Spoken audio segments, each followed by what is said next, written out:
different methods of band structure calculations. Band structure is a general property of electron place in the periodic potential introduced by periodic arrangement of atoms, and one of the main theorem which describes these properties of this material is the so-called Bloch theorem. So effectively we introduce some kind of momentum which describes the propagation of electrons, some kind of hopping of electron from one atom to another atom. So this type of hopping can be described in terms of the momentum, so it can jump from one atom to another. And we introduce some kind of effective momentum which describes this hopping. And this effective momentum it's not exactly the momentum, but it has very similar properties. So we'll discuss a little bit later on some equations which describe this transformation, how this momentum changes if you apply some external forces and so on. So we have some effective second Newton's law in terms of this momentum. So we introduce so-called wave vector. So if you multiply with this wave vector by Planck constant, this will be momentum, but this is not the real momentum. Again, discuss these properties later on. But the main property is that the state of the electron can be characterized by such type of parameter, wave vector k, and in such ways that if you look at the wave function, then this wave function has the following properties. This is so-called the Bloch theorem, and many band structure calculations based on this type of theorem, based on this property. So if you consider periodic potential with the period E, so it's a distance between these atoms, so it means that the structure repeats itself is a parameter E, then the wave function at point x plus E, for example, consider one-dimensional case, you can easily generalize to three-dimensional and two-dimensional case, it will be exponent I, k,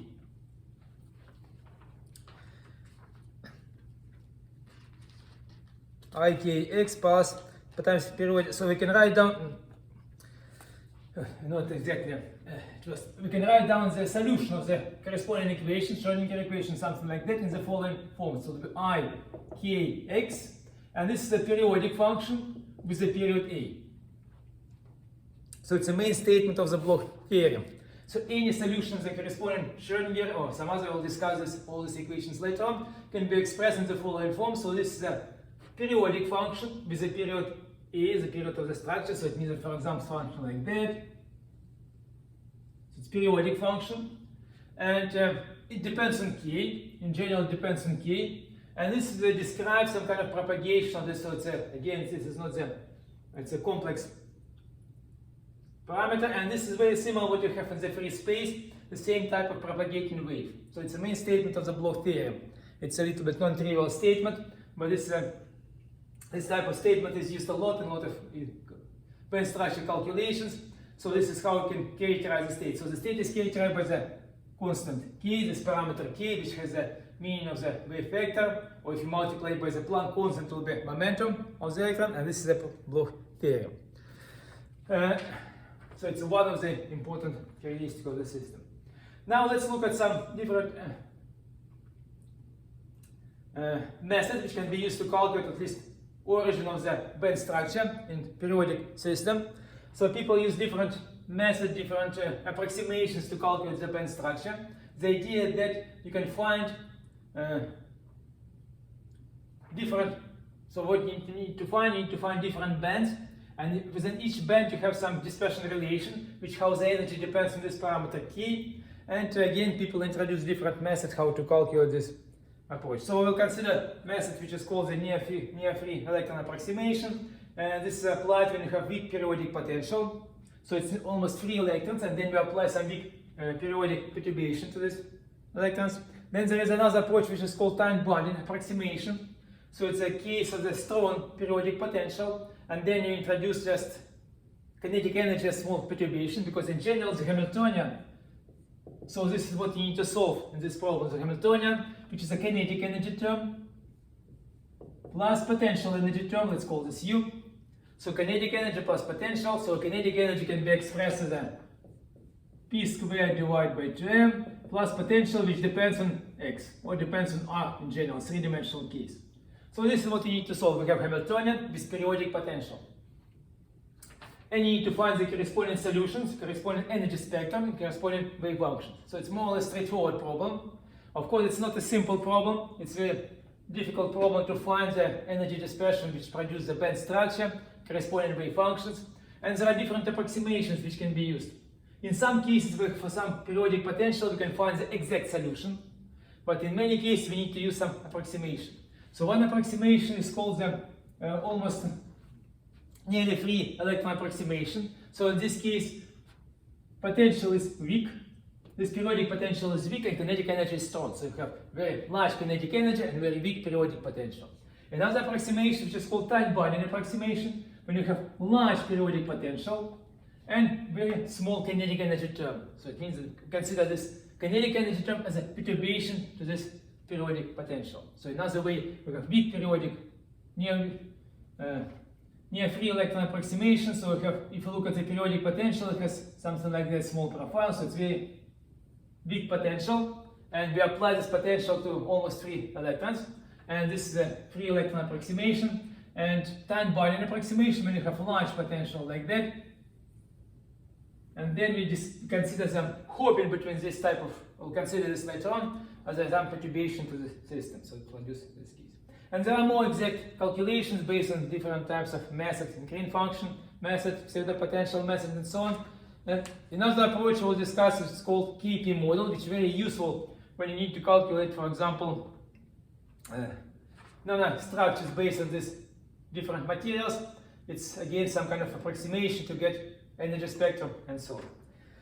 In some cases, you can find the energy spectrum and the corresponding band structure exactly. So it should be a special model. And let's briefly sketch methods how we can calculate this type of energy spectrum. This model is called the Kronig-Penny model. And this model is applied for a very special type of periodic potential, which has this structure. So let's consider briefly this Kronig-Penny model, and let's look at the corresponding energy spectrum. So the idea of this Kronig-Penny model is that we introduce the following periodic potential, which has the following profile. So it will be potential, this is called V as a function of x, so let's call this V, U, it doesn't matter, so let's call this V to be consistent with the nodes. So this is it's some constant, let's call this constant V0 from minus B to 0, then potential is 0, then it will be again step like potential, the same constant V0, then again 0, again constant, and so on. So it's a simple model. It is called Kronig-Penny model. And this model is very useful because in this case you can calculate more or less exactly energy spectrum corresponding band structure. As a result, you can study some kind of response of the system. If you apply some electric field, you can study how this state changes, what type of dynamics you can introduce by this electric field. So it's very useful model. Anytime when you can calculate something more or less exactly, it's very useful to different applications. So this is A, and this is a parameter A. So this will be A plus B. So you can see this is a system with a period A plus B. So you can see we repeat the structure again after A plus B step in next direction. So it's one-dimensional model. So it's periodic model, and then the question is how can we find the energy spectrum? What type of equations we need to introduce? So at first we have the different regions. So from A to B potential is 0. So it will be just, so we need to solve the Schrödinger equation, this equation. And we write down the general solution within each interval because you have constant potential. So you can write down the general solution with some unknown coefficients which can be found from the boundary conditions. And then the energy spectrum is determined because usually in all the quantum mechanical problems, the energy is determined from the boundary conditions. So introduce the boundary conditions. For these boundary conditions, we determine the energy spectrum. In this case, it will produce the corresponding band structure. So between 0 and A, so first interval from 0 to A, so it will be just a plane wave with a 0 potential. So the equation, Schrödinger equation, becomes second derivative with respect to x kinetic energy term plus 2m over h squared et. So it's a standard equation, standard Schrödinger equation. Of course, it will produce the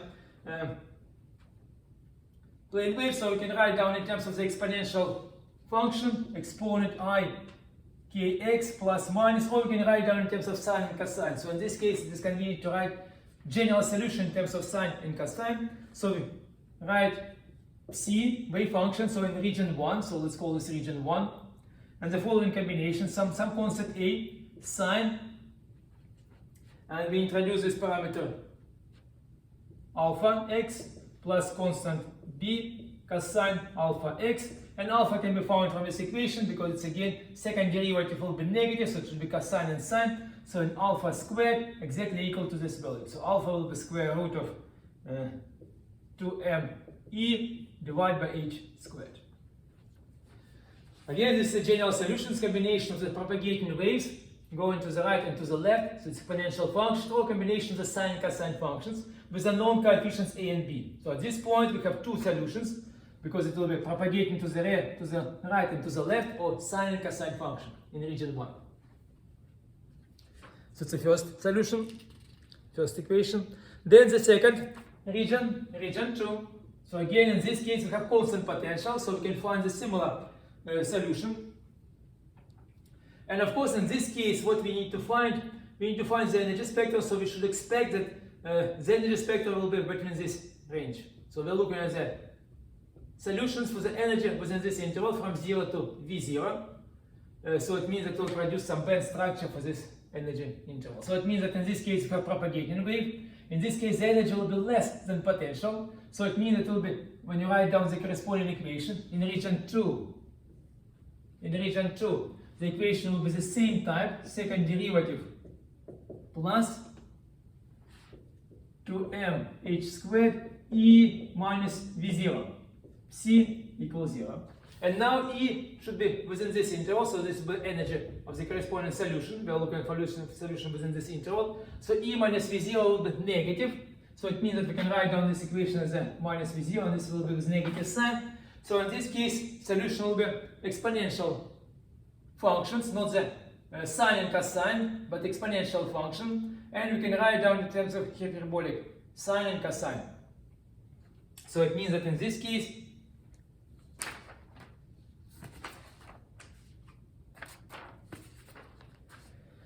we can write down the corresponding solution again with still unknown constant. So it will be c hyperbolic sine gamma x plus d hyperbolic cosine gamma x. Of course, we can write down the solution in terms of the combination of exponential functions gamma x and exponent negative gamma x.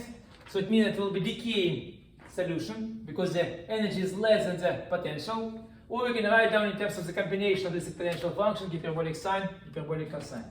So again, we have two unknown constants c and d. Then we can find some gamma in this case from this equation. Gamma will be square root of 2mh squared v0 minus e. Then we need to write down some kind of find a relation between this unknown constant a, b, c, and d. And the first relation that we need to have continuity of the wave function and derivative at the boundary between these two regions, 1 and 2. There is one equation, one boundary condition. So it will be continuity of, because the second order differential equation Schrödinger equation, so it should be continuity of the wave function and derivative of the wave function. Or another way, it means that you have the current which goes through this boundary should be the same to the left and to the right. So we need to have when x equals a, so this wave function should be equal to this one, and the derivative, corresponding derivative should be the same. So we introduce one equation, so it will be a sine alpha a plus b cosine alpha a should be equal to this solution c hyperbolic sine gamma a plus d hyperbolic cosine gamma a. So it's the first relation between these coefficients a, b, c, and d. And the second relation is that we have continuity of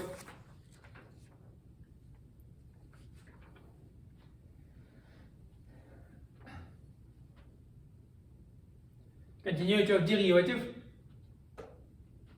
Continuity of derivative at this point, so we can calculate the derivative of this function. So it will be a derivative of sine, it will be cosine with the alpha. So it will be cosine alpha a plus derivative cosine will be b alpha sine alpha a.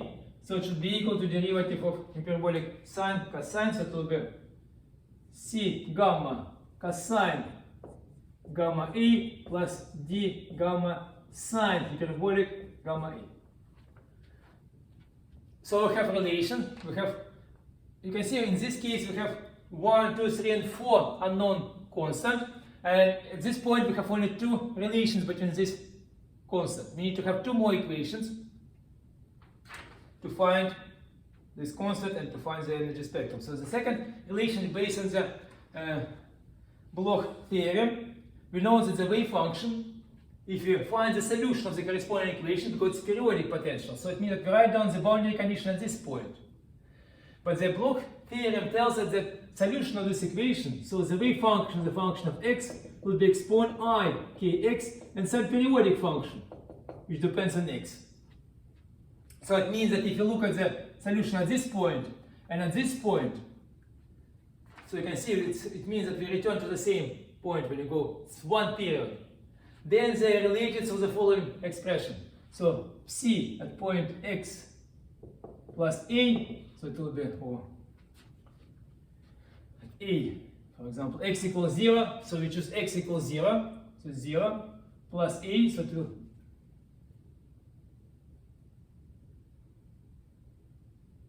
so we're looking at this point and at this point, so it will be x at 0 should be equal to, it's x at, so we calculate the periodic function, so we calculate c at point a plus b should be equal to exponent I k a plus b.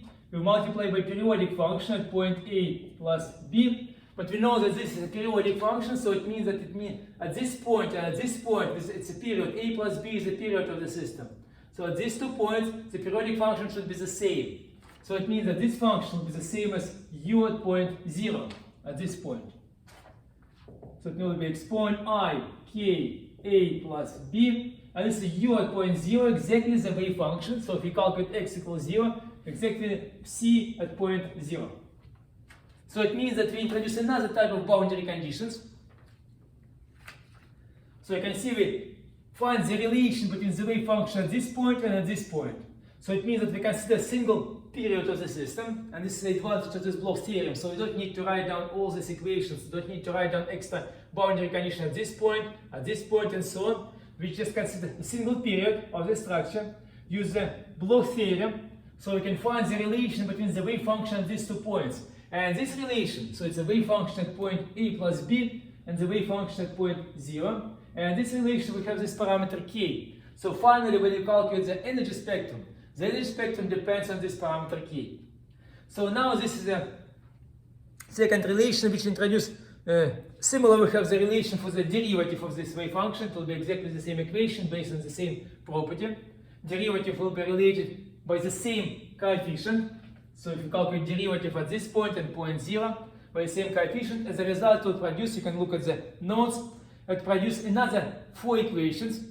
Relation between constant a, b, c, and d, because solution determines this, and this region depends on a and b, and this region solution depends on constant c and d. So finally it will be 4 equations, and this is a homogeneous equation. So finally you can see we don't have any, all these coefficients a, b, c, and d, so we don't have any non-homogeneous part. As a result, from this equation to find non-trivial solution exists only when for specific values of energy, because the energy introduced of this parameter alpha and gamma. So and this values the energy spectrum. So finally is a combination of these 4 equations, an existence of solution of these 4 equations, so you can write down the corresponding determinant, because it's just the linear system of equations in terms of a and b with 0 right hand side. So determinant of the corresponding matrix should be 0. So from this condition you can find the energy spectrum. So you can look at the notes how to derive this, finally derive this equation. I will write down this just final expression. So again, still this is this system can be solved exactly, but it doesn't produce analytical expression for the energy spectrum. but it produces the equation from which you can find this energy spectrum. The equation is the following: gamma squared minus alpha squared divided by 2 alpha gamma sine alpha c. C is the period of the system.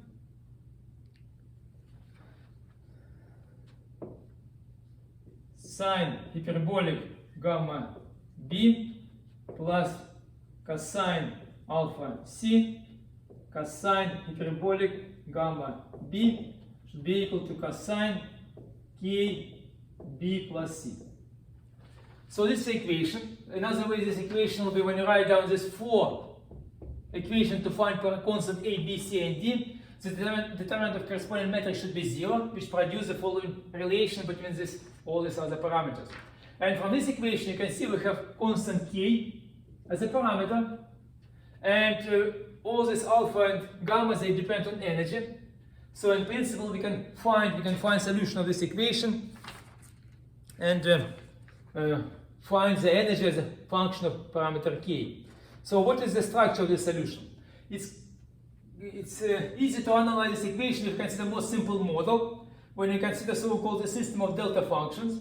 So another way, when the width of this potential becomes very small, but the height goes to infinity. So it means that we consider the following profile of these potentials. Becomes very narrow, but very large height, goes like that. So it's a system of delta functions. So in this case, we can calculate this limit. If the width of each step goes to 0, but the height goes to infinity, in a such way that the product v0 times b will be constant. So it's another way how we can get the limit of delta functions from this Kroninger-Penney model. And this produces the following equation.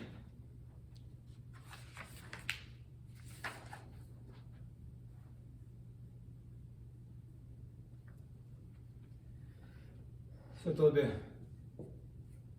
alpha c sine alpha c. So of course gamma in this case we don't have any gamma, we have only parameter alpha.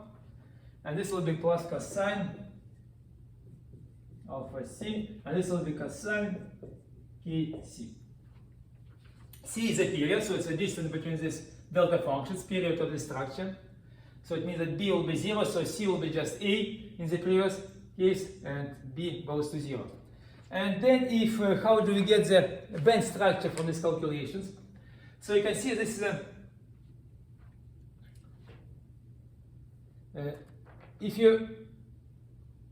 so this is a, cosine is a, depends on constant k, and alpha depends on energy. So this is a function of energy, and for a given k, we can find the corresponding solution of this equation. And you can see that this function, it depends on sine and cosine, so it means some kind of periodic function. So if you plot this left-hand side of this equation, then it behaves like that. So it goes as a periodic function. And then it should be given to some value. It should be equal to cosine k. So it means that it will be some value. So this is for a given cosine, we can find the set of discrete solutions which which give us different bands. So we plot the left-hand side of this equation, the function of energy. So it will be a periodic function of energy because sine and cosine function. And it should be equal to the right-hand side. So and k is a parameter. You change k, you change the position of this line. So for each k, we can find the set of solutions, and it gives us set of different. So it means that if you plot this set of solutions, so it's energy, it's a k. So for a given k, we have the set of energy levels. Then we change k, we go along this line. So for another k, it will be another set of energy levels, and finally it will produce the band structure. So it means that for each this point, if you change k, it will produce the range of energies. Similar, this produces the range of energies. And it produces in this way, it will produce the band structure when you change k. And you can see this cosine, it goes from -1 to 1. So it means that it will go from this interval to this interval. So it means that it will be some range of energies. So it will produce this range of energies, which is a one band. This range of energies will be another band, only these possible energies. and this, for example, this range produces another band, and so on. So this is how when you change key, it will produce the corresponding range of energy. So it produces a band structure. So for a given key, we have many solutions. So it produces many bands in this, for this system. So this idea behind this band structure calculations for this chronic penny model.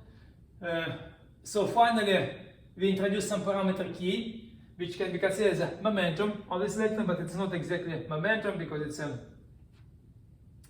little bit different. In many applications, we can think about this key as a momentum of the particle if you multiply by Planck constant, but it's not exactly a correct way to think about this, but still we can think about this as a momentum. In many applications, it's equivalent to momentum. And you can see this is a function of energy. And for different key, we can find the corresponding energy range. And because we have sine and cosine functions, so we have some periodic profile, and then you can find the corresponding solution for different key. So this is the simplest model, but still it can produce some band structure, illustrate some band structure calculations, how we get this band structure from this simple model. So the main condition is that we need to have periodic potential, and this periodic potential produces the corresponding only some energies will be electrons with a given energy can have some possible solution within this band structure, because we introduce a special constraint, so it should be periodic special structure of this wave function from the Bloch theorem to introduce some kind of effective periodicity, some periodic function multiplied by some kind of phase factor which depends on key.